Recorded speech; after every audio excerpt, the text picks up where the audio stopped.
Hello friend, welcome to my channel techwarmtouch। আমি অর্ণব। আজকে আমি দেখাবো ডিসি ভোল্টেজ রেগুলেটর। প্রয়োজনীয় ভোল্টেজ আপনি কম বেশি করে নিতে পারবেন।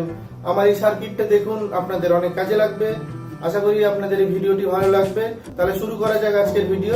একটা LM317 একটা আইসি লাগবে, আর 1000 mAh 35 ভোল্টের একটা ক্যাপাসিটার লাগবে, আর 560 ওহমসের রেজিস্ট্যান্স লাগবে, আর একটা 10K পোটেনশিওমিটার লাগবে, আর একটা পোটেনশিওমিটার নব। এই আইসির 3টে লেগ আছে। একদম ডান দিকের যে এই যে লেগ দেখতে পাচ্ছেন, এটা দিয়ে ভোল্টেজ ইনপুট দেব, মাঝখান থেকে আউটপুট নেব এবং বাঁ দিকটা দিয়ে আমি কন্ট্রোল করতে পারবো।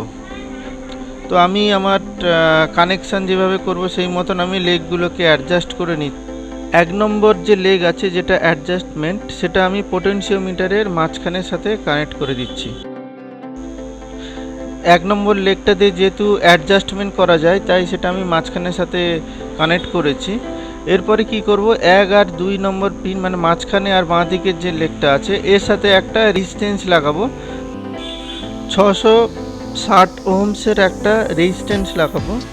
এই দেখুন, দেখতেই পাচ্ছেন 1 নম্বর আর 2 নম্বর পিনের সাথে আমার একটা রেজিস্ট্যান্স কানেক্ট করা আছে। এটাই হচ্ছে মেন সার্কিট। আর এরপরে আমি কি করব, যে ক্যাপাসিটারটা নিয়েছিলাম 35 ভোল্টের, সেই ক্যাপাসিটারটা একটু ফিল্টার, যাতে ভোল্টেজ ফিল্টার ভালো হয়, তার জন্য ইনপুট যে ভোল্টেজ যেখানে কানেকশান দেবো সেই ইনপুট ভোল্টেজের ওখানে আমি একটা ক্যাপাসিটার প্লাস মাইনাসে কানেক্ট করব। আইসির 3 নম্বর পিনে ওই জন্য ক্যাপাসিটারের পজিটিভ এবং নেগেটিভটা আমি পোটেনশিওমিটারের একটা পয়েন্টের সাথে কানেক্ট করে দিয়েছি। এখানে হচ্ছে নেগেটিভ ভোল্টেজ কানেক্ট হবে, আর এটা হচ্ছে কমন, তাই এখান থেকে দুটো তার আমি একসাথে কানেক্ট করে দিলাম, কমন তার যেহেতু নেগেটিভ। আর পজিটিভ যেটা আউটপুট, সেটা আমি আইসির মাঝখান থেকে কানেক্ট করে দিয়েছি। মাঝখানে যে লেগটা ছিল সেটার সাথে কানেক্ট করেছি, এবং ডান দিকে যেটা ইনপুট 3 নম্বর পিন, সেটার সাথে ইনপুট ভোল্টেজের কানেকশান করেছি, ইনপুট পজিটিভ ভোল্টেজের। তো এবার নবটা কানেক্ট করে দিচ্ছি। এরপরে আমরা এটা টেস্ট করে নেব যে আমার সার্কিটটা ঠিকঠাক আছে কিনা। তাই আমি একটা ভোল্ট মিটারও কানেক্ট করে দিয়েছি। এবার ভোল্ট মিটারে যে মেন সাপ্লাই দেখুন, এখানে দেখাচ্ছে মেন সাপ্লাই 26 ভোল্ট দেখাচ্ছে এখানে মেন সাপ্লাই। ভোল্ট মিটারের ইয়েলোটা আমি আউটপুটের রেডের সাথে কানেক্ট করে দিয়েছি, আর আমার তো নেগেটিভটা কানেক্ট করাই আছে যেটা কমন। তো এরপরে আমি এটাকে ভোল্টেজ কম বেশি করে দেখে নেব, ভোল্টেজ কম বেশি হচ্ছে কিনা। এখন 1.19 ভোল্ট দেখাচ্ছে। তো আমি এটা ধীরে ধীরে বাড়াচ্ছি, দেখুন আপনারা এই ভোল্টেজটাও ধীরে ধীরে বাড়বে।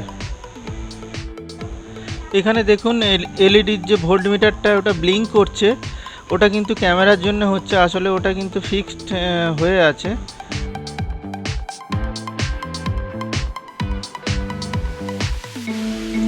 আপনাদের বোঝার সুবিধার জন্য আমি একটু ফাস্ট ফরওয়ার্ড করে দিয়েছি, নাহলে অনেকটা সময় লেগে যাবে, তার জন্য আমি একটু ফাস্ট ফরওয়ার্ড করে দিয়েছি। তো এখানে দেখুন ভোল্টেজটা কিন্তু একদম ঠিকঠাকভাবে আমি কম বেশি করতে পারছি।